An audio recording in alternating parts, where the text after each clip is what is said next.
Assalamu alaikum wa rahmatullahi wa barakatuh. This is Najwa Husseini with Azadi News. Journalists struggle to work amid extended internet shutdowns in Burma, Ethiopia, and Kashmir. Kuwait distributes 1,100 food baskets to Rohingya refugees.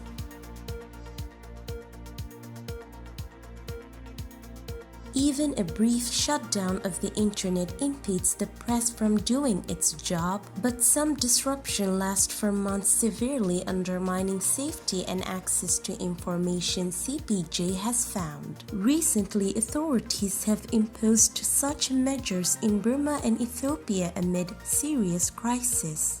India leads the world in internet shutdowns, accounting for 70% of the 155 disruptions around the world in 2020, Access Now recently reported. The vast majority of these impacted the region of Jammu and Kashmir, where disruptions have become the norm, according to Free Press Kashmir reporter Maruf Ghazi. In 2019, CPJ documented how journalists in Kashmir struggled to work through a complete communications blackout. Authorities don't think twice about how the shutdown impacts people's occupation or livelihood, let alone the impact on journalists and the news media, Ghazi told CPJ in a recent phone interview. In April, CPJ spoke with journalists in Burma and Ethiopia to learn how they are doing their jobs amid political strife and violence. Security forces in Burma have killed more than 700 people in the aftermath of a military coup in Burma, according to the BBC. The United Nations has warned that sexual violence and extrajudicial killings reported during a 6-month conflict between the federal government and the Tigray People's Liberation Front, the former leadership of Ethiopia's northern Tigray state, may amount to war crimes. Aung Marmo, founder of the development media group news agency, is normally based in Burma's restive Arakan state, but was in hiding at the time of the interview due to a pending warrant for his arrest over his news reporting, which CPJ has previously documented. Maya Misakir is an Ethiopian freelancer based in Addis Ababa who recently returned from a trip to Tigray. Their interviews have been edited for length and clarity. Following the February 1, 2021 coup, the military ordered a nationwide internet and telecoms shutdown, implementing social media blocks after some internet services were restored. CPJ subsequently reported a crackdown on the press, including multiple arrests. Mobile internet was blocked nationwide on military orders in March and April, according to Telenor Burma, one of the few local telecommunications providers. Burma's Ministry of Information did not respond to CPJ's emailed request for comment on the shutdown. The recent coup has very much impacted our regular reporting activities. Our reporters and editors are now in hiding, and our staff is concerned for their safety.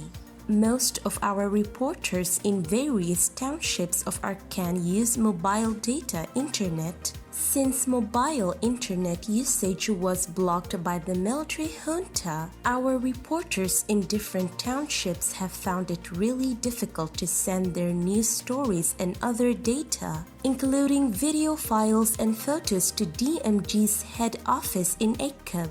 We feel the blockage is a human rights violation. The internet disruption has very much affected our daily reporting and the entire DMG news media outlet, not to mention the people's right to information, freedom of expression, and press freedom. These are challenging and difficult times for Arakan state and all of Burma.